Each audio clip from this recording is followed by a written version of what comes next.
Maintenant, on va voir le développement de l'algorithme AM pour une loi normale multivariée. Donc, c'est une instance spécifique, c'est peut-être celle qui est la plus évidente et c'est la seule qu'on va faire aujourd'hui dans le cours. Donc, on va supposer que chacune des composantes de notre densité mélange suit une loi normale multivariée avec comme moyenne MI et comme matrice de covariance SI, qui est spécifique à chacune des composantes. Donc, lorsqu'on va aller vers une autre composante, le vecteur moyen et la matrice de covariance sont différents dans les développements qu'on va faire ici. Donc, la paramétrisation qu'on a dans cette densité mélange-là, c'est d'avoir finalement K, loi normale multivariée, qui sont intégrées dans une seule densité mélange. Donc, lorsqu'on fait la dérivée partielle de l'espérance de vraisemblance pour les centres MJ, on fait la dérivée partielle égale à 0. Donc, ça va nous donner ce résultat-là ici. Donc, on a tout simplement mis l'équation de la loi normale multivariée comme étant l'élément qu'on va développer par dérivée partielle. Donc, en développant un petit peu plus, on arrive à ceci et finalement, ça nous donne quelque chose comme ça parce que si on regarde ça, les éléments comme la matrice de covariance peut être isolés, étant donné que tout ça est égal à 0. Et on arrive à finalement quelque chose comme la sommation donc des HJT XT est égale à MJ, sommation des HJT. Et ça, ben, un peu plus loin, c'est assez facile de voir que c'est égal à MJ est égal à sommation des HJT XT sur sommation des HJT. Cette équation-là fait plein de sens par rapport à ce qu'on veut faire parce que ça revient à une espèce de moyenne. C'est une moyenne pondérée par les HJT. Donc, on avait une version qui était très similaire pour Cummings où on faisait la sommation des BJT XT sur la sommation des BJT, qui revenait à dire de compter les X pour associer au groupe d'intérêt divisé par le nombre de données associées au X. Ici, nos H, contrairement aux B, sont des valeurs réelles, des valeurs, des probabilités entre 0 et 1. Et donc, ça revient à faire une moyenne pondérée par ces probabilités-là. Et donc, le HJT, c'est la sommation des HJT XT vont comme ajouter une pondération correspondant à la probabilité de chaque centre associé à la donnée XT. Puis la division par la somme des HJT nous permet de renormaliser tout ça convenablement et donc d'avoir vraiment une évaluation du centre correspondant à notre composante de la densité mélange. On fait de même pour la matrice de covariance. Donc, on va faire la dérivée partielle de l'espérance de vraisemblance égale à 0. Donc, en faisant ça, on va résoudre analytiquement les équations. Donc, ça donne quelque chose comme ceci, qui revient essentiellement à le même estimateur de la matrice de covariance par un maximum de vraisemblance qu'on avait vu dans les méthodes multivariées il y a plusieurs semaines, à la différence d'une pondération par les HJT.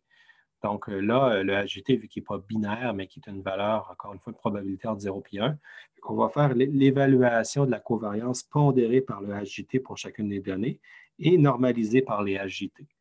Et c'est un estimateur qui est pondéré par les HJT qui n'ont pas 0,1 comme on avait auparavant et qui est aussi biaisé parce que, justement, on se rappelle qu'il y a un biais de façon équivalente à ce qu'on devrait diviser par n-1 au lieu de n pour débiaiser finalement notre estimateur parce que l'estimateur de la matrice de covariance par maximum de vraisemblance est biaisé.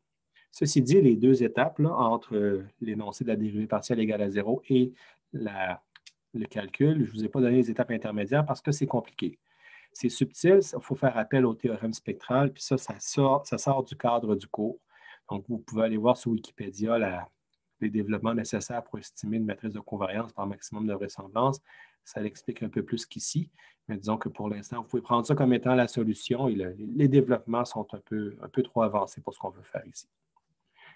Donc, si on vient à une loi normale multivariée, donc l'algorithme EM dans ce contexte-là, ben, a deux étapes, l'étape E, l'étape M.